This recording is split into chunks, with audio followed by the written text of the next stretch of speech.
Hi, so what I got here is the Gourmia 6-quart air fryer. And what I'm going to do is I'm going to rattle off bad points and good points about this air fryer. So this particular one, I really had a hard time finding bad points about it. So I'm just going to go ahead and rattle off the 3 that I have. Other ones I usually can get 8 or 10 bad points, but this particular one only had really 3. So the first one is that it actually has a very thin 2-prong plug. So there's only ever been one air fryer that I've reviewed that has a 3-prong plug, and that is the Instant Vortex. All of the ones has a 2-prong plug without the ground for whatever reason. So that's a bad point about this. And this particular bad point is somewhat of a stretch. So for this one, you'll notice if I open up the basket and the tray, it's Teflon. So there is no choice for Gourmia to have a ceramic. So that's, that was a bit of a stretch because I'm buying it knowing that it has a Teflon. But on the other hand, I wish it came with ceramic. Just because ceramic is, the newer thing. It's a lot tougher, and it doesn't have the harsh chemicals that Teflon has. The only other brand that I know that does ceramic is the Ninja brand. So that is, one of the downsides of this. Now, this does get pretty loud, so I'm just going to quickly turn it on and, show you how loud it really is. So it is slightly loud. It's not the loudest, or it's not necessarily louder than the other ones. But you don't really notice it while you're cooking, so that's fine. So those were the 3 bad things that I could find about it. Really, this is such a good one that it was really tough for me to find bad issues about it. Now I'm just going to rattle off the good points. So what's good, so I'm just going to put that on pause, and I'm going to shut it off by holding the power button. And now that's off. Now, one thing that's really good about this that is a little bit of nuance and not obvious is there's a flat top. So the reason why I like the flat top boxy ones is you could actually put stuff on it, whether it's a dish, a tray, a trivet, or utensils. You'll find it handy at some point in time just putting some stuff on top of it. So that is a good point. The other thing, it's easy to clean, whether it's the basket that's easy to clean because in there, the drip tray, you just pull it out and you could put this on the top rack of the dishwasher, but it's very easy to clean. Even the inside there is very easy to clean, and the exterior is very easy to clean.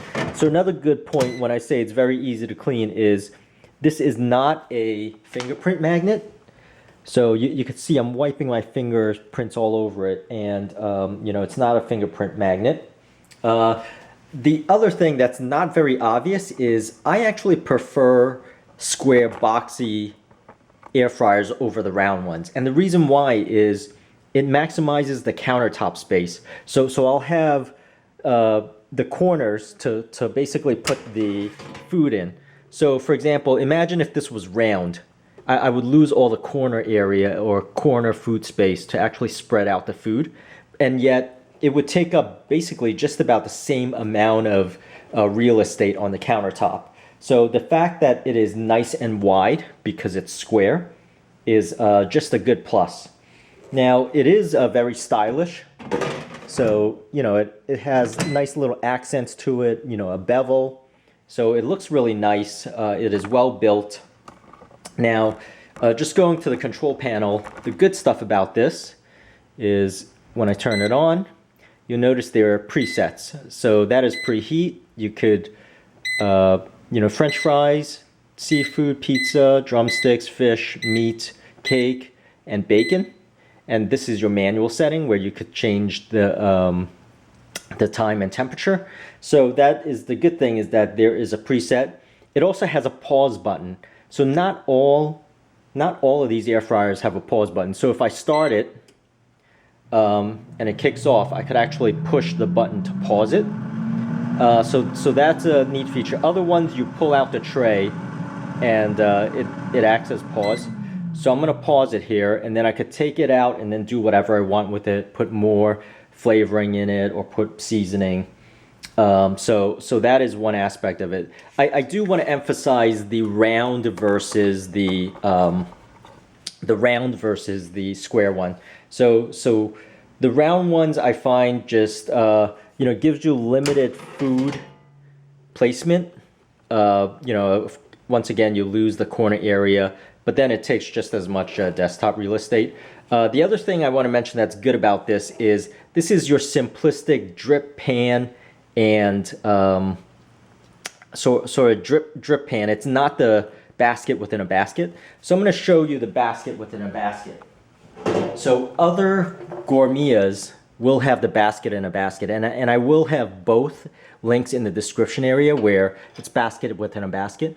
Now, I don't prefer the baskets in a basket because they don't necessarily cook any better or differently, but they're very hard to clean, or they take more effort to clean. So, for example, and also you have less food area. So, for example, I could eject this, and you could see the slits. Now, the slits are supposed to circulate the air a little bit better and put more even, consistent frying effect to it, but it really doesn't do that in comparison to this particular tray. I find no different, and yet you can't put as much food in this particular one, and the cleaning is a little bit more cumbersome. So just keep that in mind. I will have both types of Gourmia in tray with the different tray styles in the description area of this video in case you want to get one over the other. But I would recommend the one that is just your normal one. Now, that's really all I wanted to show, and I hope this helps, and please subscribe, and thank you for watching.